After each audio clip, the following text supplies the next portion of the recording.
الحمد لأهله والصلاة على أهلها أما بعد. معززو اختر منزل طریقه کار څه ده؟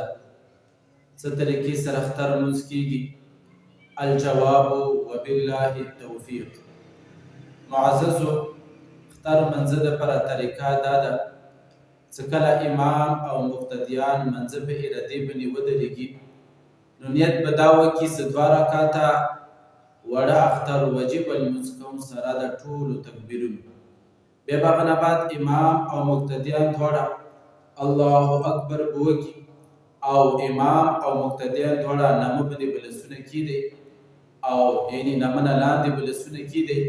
هغې نه بعد به بیا سبحانك اللهم وبحمدك وتبارك اسمك وتعالى جدك ولا اله غيرك.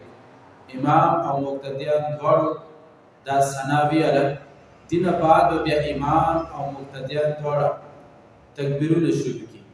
تکبیرونه کې به لاسونه دا غږونو طرف ته یوسي الله اکبر او لاسونه به تړي نه بلکې لاسونه به کیړي وساتي. همدارنګې دویم تکبیر دپاره بیا امام او مقتدیان دواړه به لاسونه ویچات کړي الله اکبر او لاسونه به بیا کیړي وساتي. دریمې پیرې بیا الله اکبر او لاسونه به هغه نه بعد بیا نامه باندې کیږدي او دینه بعد به امام دا سوره فاتحه او قرآن پاک څه آیتونه تلاوت کی او مقتدی چې کوم دا به خاموش ولاړ وي وروسته.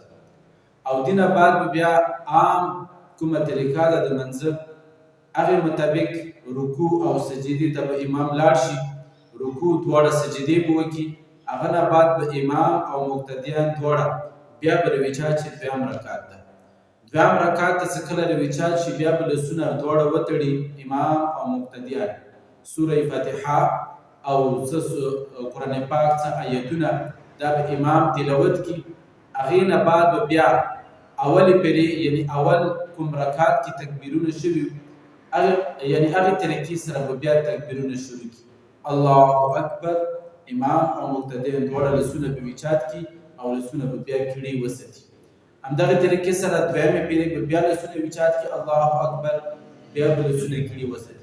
دریم تکبیر کې به بیا لاسونه ویچات کړي الله اکبر امام مقتدیان دواړه بیا به لاسونه کیړي وساتي. لاسونه به دغه دریم تکبیر نه بعد کې بیا تړي نه کیړي به داسې وساتي او هغې نه بعد کې به امام څلورم تکبیر وکړي. هغه تکبیر سره به امام او مقتدیان دواړه رکوع طرف ته لاړ شي. رکوع وکړي. رکوع نه بعد رویچات شي. سجده عام کوم منځه طریقه ده هغې طریقې سره لمونځ وکړي. که د اخره شوله بیا به امام او مقتدیان دواړه یو طرف ته بل طرف ته به سلام ته وکړي. هغې نه بعد به امام بیا خطبې ته پاڅېږي. خطبه به هغه پړاو کړي او مقتدیان به خاموشۍ سره غور او فکر سره دغه خطبه واوري. هغې نه بعد دعا وغیره وکړي. بس دا ټوله مختصر غوندې د منځه طریقه وه.